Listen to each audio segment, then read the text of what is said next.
এক ম্যাচ হাতে রেখেই পাকিস্তানের বিপক্ষে সিরিজ জয়। বাংলাদেশ ক্রিকেটের জন্য এটি নিঃসন্দেহে এক দারুণ অর্জন। ব্যাটে বলে দারুণ পারফরমেন্স করে পাকিস্তানকে রীতিমতো চমকে দিয়েছে লিটন দাসের নেতৃত্বাধীন দলটি। আর বাংলাদেশের এই সাফল্যের পর ইতিমধ্যেই দেশ বিদেশের ক্রিকেট বিশ্লেষকদের প্রশংসা পাচ্ছে টাইগাররা। এবার সেই তালিকায় যুক্ত হলেন পাকিস্তানের সাবেক উইকেটরক্ষক ব্যাটসম্যান কামরান আকমাল।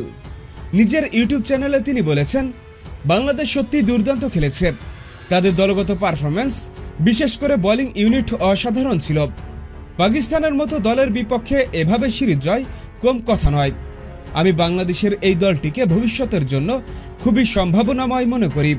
তিনি আরও বলেন, লিটন দাসের নেতৃত্বে দলটি অনেক পরিণত মনে হয়েছে। তরুণ খেলোয়াড়রা আত্মবিশ্বাস নিয়ে খেলেছে। এমন ক্রিকেটই তো দেখতে চাই আমরা। এদিকে কামরান আকমালের এমন মন্তব্যে বাংলাদেশি সমর্থকরা যেমন গর্বিত, তেমনি ক্রিকেট বিশ্ব টাইগারদের প্রশংসার জোয়ার বইছে। এখন দেখার বিষয়, সিরিজের শেষ ম্যাচেও কি এমন দাপট দেখাতে পারে কি বাংলাদেশ? হ্যাঁ বন্ধুরা, আপনাদের বলছি, আপনাদের কি মনে হয়, বাংলাদেশ কি পারবে ঘরের মাঠে পাকিস্তানকে হোয়াইট ওয়াশ করে দিতে?